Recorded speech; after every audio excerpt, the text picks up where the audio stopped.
को ये कहना चाहूंगा और मैं एलजी साहब से ये रिक्वेस्ट करूंगा कि आप इसमें इंटरवीन करिए।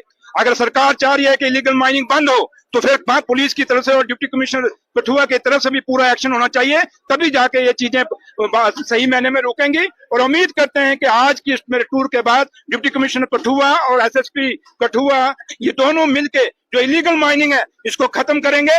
अगर नहीं खत्म कर पाएंगे तो कहीं ना कहीं फिर यहाँ के डिप्टी कमिश्नर साहब की और एसएसपी की जवाबदारी बनती है।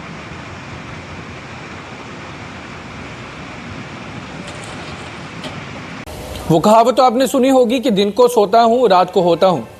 आपका जवाब होगा हाँ, और इसका जवाब है चांद। मैं चांद की बात नहीं कर रहा, ना मैं तारों की बात कर रहा हूँ। मैं उन माइनिंग माफियाज की बात कर रहा हूँ जो रात रात को कठुआ के किडिया गंड्याल में आते हैं, अपनी गाड़ियां भरते हैं, प्राकृतिक संसाधनों को खाली कर रहे हैं और एक जगह से दूसरी स्टेट में ले जाते हैं। और जो प्रशासन वहां बैठा है उसको पता नहीं चलता।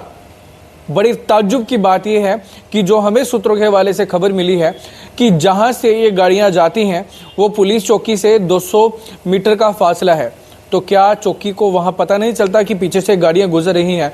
वो बताया ये जा रहा है कि आधी रात को 50 से 70 गाड़ियां वहां से भरी जाती हैं और पंजाब से यहां आती हैं और यहां से फिर से पंजाब में जाती है। क्या वहां के चौकी वाले रात को सोए होते हैं जो उन्हें पता नहीं चलता कि रात भर इतनी गाड़ियां जा रही हैं? हालांकि ये बताया जा रहा है कि पुलिस को चकमा देने के लिए वो रात को अपनी लाइट्स ऑफ कर लेते हैं, शोर कम करते हैं, लेकिन फिर भी जब इतनी गाड़ियां एक साथ में गुजर रही हो और डिस्टेंस लगभग 200 मीटर के करीब का हो तो पुलिस को कैसे पता न चले। बताया ये जा रहा है कि अभी जो ये दिल्ली कटरा वाला रोड बनाया जा रहा है उसी का ही सहारा लेके ये गाड़ियां जाती हैं और उसके बाद आगे की कार्रवाई होती है। आप सभी जानते हैं कि जम्मू परिवर्तन के माध्यम से सबसे पहले हमने वीडियो बनाई थी, ये इशू को हाईलाइट किया था कि किस तरह से कठुआ के किडिया गंड्याल में रातों रात माइनिंग हो रही है। जिसके बाद जम्मू कश्मीर के डिप्टी सीएम सुरेंद्र चौधरी साहब भी वहां पहुंचते हैं, रात भर वहां पे छापा भी मारते हैं, एक्शन भी लिया जाता है। अगले दिन ये भी बताया जाता है कि अगले दिन डीएमओ साहब भी आए थे और उन्होंने कुछ बिजली के बिल वगैरह जो थे वो भरने के लिए कहा था। उसे पिछले दिन डिप्टी सीएम साहब ने साफ साफ कहा था कि हम माइनिंग के खिलाफ हैं, कठुआ में माइनिंग रुकनी चाहिए। अगर कठुआ में फिर भी माइनिंग हो रही है, वहां के DC and SSP are answerable.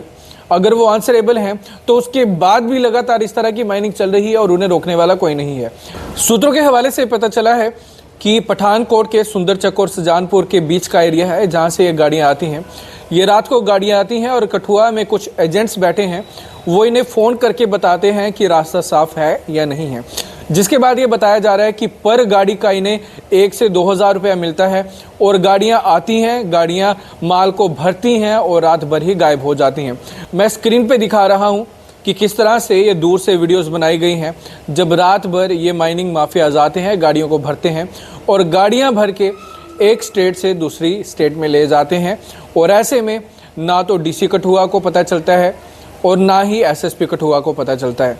अगर ये वीडियो सामने आ रही हैं, सबूत सामने हैं, तो एसएसपी साहब से, डीसी साहब से हमारी ये रिक्वेस्ट है कि ज़रा आप थोड़ा सा वहाँ पे जाएं, थोड़ी सी नज़र मारें। अगर रात को माइनिंग चल रही है तो आप थोड़ी सी अपनी फोर्स इस तरह से लगाएं कि एटलीस्ट उनको पकड़ें, क्योंकि ये जो प्राकृतिक संसाधन है ये लगातार जब खत्म होते जाएंगे, जिसके बाद प्रकृति भी किसी को बख्शने नहीं वाली है।